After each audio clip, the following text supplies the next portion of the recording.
Gems! Hi Gems! Did you make progress on the solution? Let's tackle the 2x2 case first.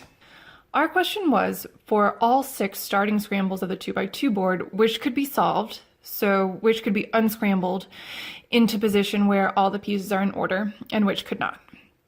So to get started with that question, I want to think about sequences of moves that we can make that end up with this lower right corner empty.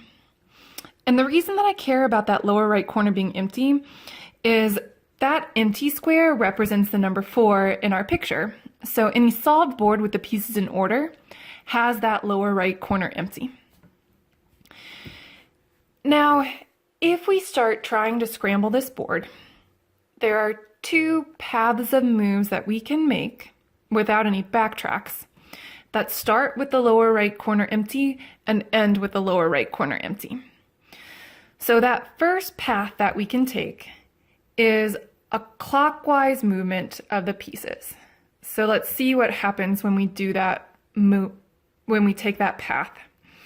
2 moves into the lower corner, 1, 3, and 2 all move in this circular clockwise pattern, and we end up with a scramble. And we know that that scramble can be solved because we started with the pieces in order. So to unscramble it, we just have to do that same path but backwards, a counterclockwise rotation. So that counterclockwise rotation takes us back to the ordered position. Well, that's one path that we can take to move the squares around and leave that lower right corner empty. Another path that we could take would be going in the other direction, going in the counterclockwise direction. So we could instead move the 3, 1, 2, 3, and this is a different scramble that can be solved. And to solve it, we just have to do that same path of moves but backwards, a clockwise rotation. So those are the 2 moves that we have to try to scramble or unscramble these pieces, either a counterclockwise rotation or a clockwise rotation. What's interesting is that these 2 moves are actually related to each other.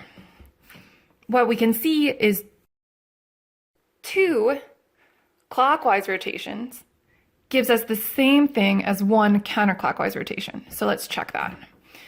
So here is 1 clockwise rotation, and now here's 2 clockwise rotations.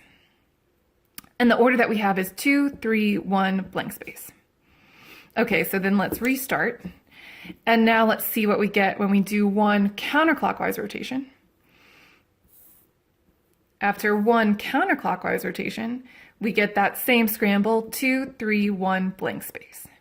So that means 1 counterclockwise rotation is the same as 2 clockwise. Another thing that we can see, if we get back to starting position, ordered position, is 3 clockwise rotation gets us back to our original position with all the pieces in order. So 1 rotation gives us a scramble, 2 rotations gives us another scramble, and then 3 rotations gets us back to the original position.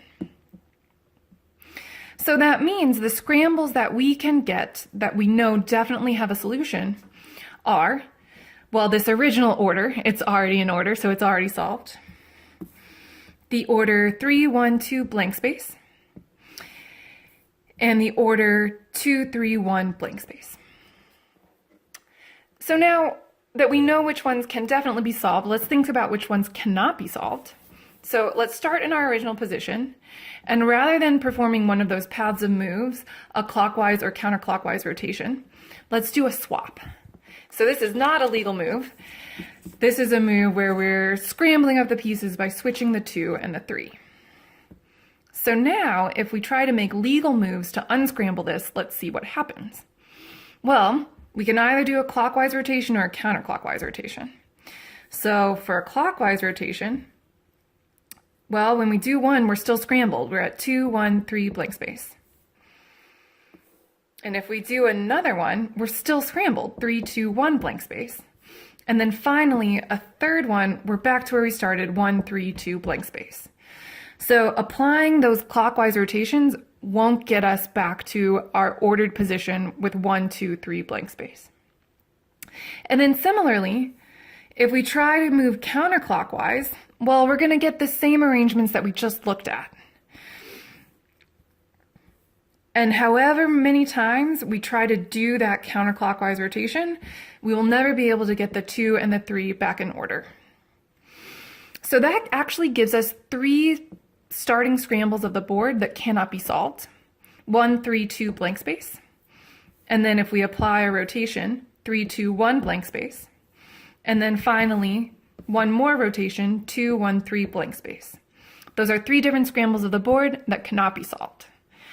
So that actually accounts for all of the 2x2 scrambles that can and cannot be solved. We see the first row of starting scrambles can be solved, but the bottom row of scrambles cannot be solved because you cannot rotate the pieces in order to get them in order. So the next question was about how many possible starting scrambles there are for the 3x3 puzzle. Well, I thought we could start by looking at the 2x2 case first.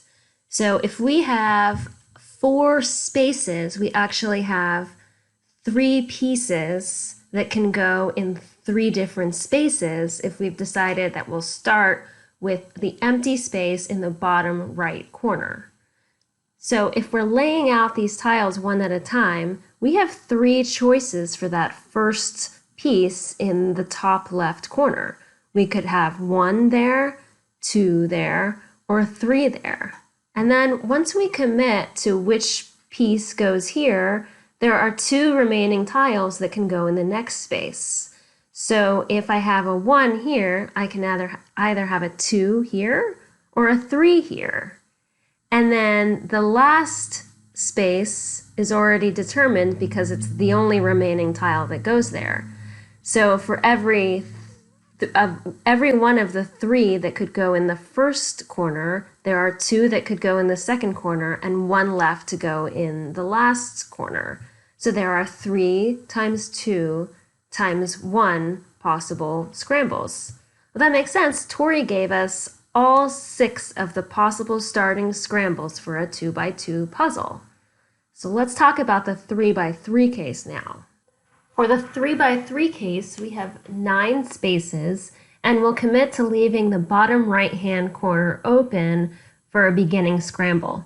So in the top left-hand corner, there are 8 choices because there are 8 possible pieces, and we haven't laid any of them down yet. For every one of the 8 that we pick in the top left-hand corner, there are 7 remaining pieces that we could put in the next space, and then 6 remaining after that, 5, 4, 3, 2, and there's only 1 option left for the last piece.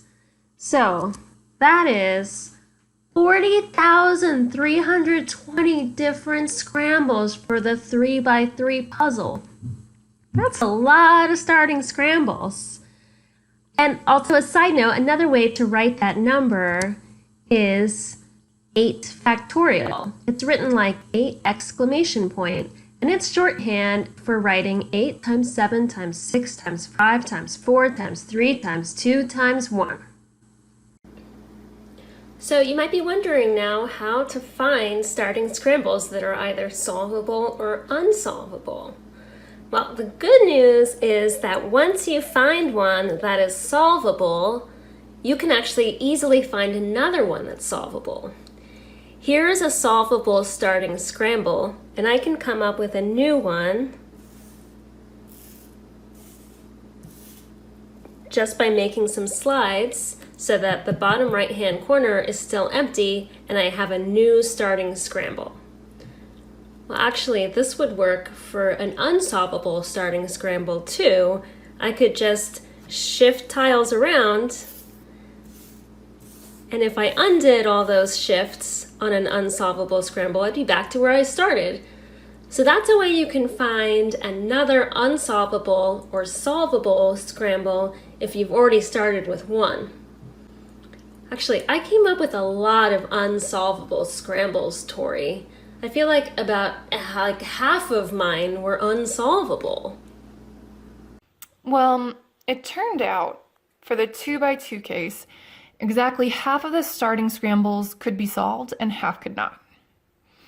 And the same is true for the 3x3 board. Exactly half of the solving scrambles can be solved and half cannot.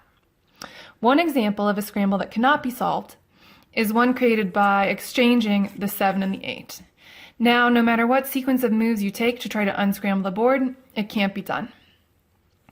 Showing that a board like this cannot be solved is actually related to a mathematical field called group theory.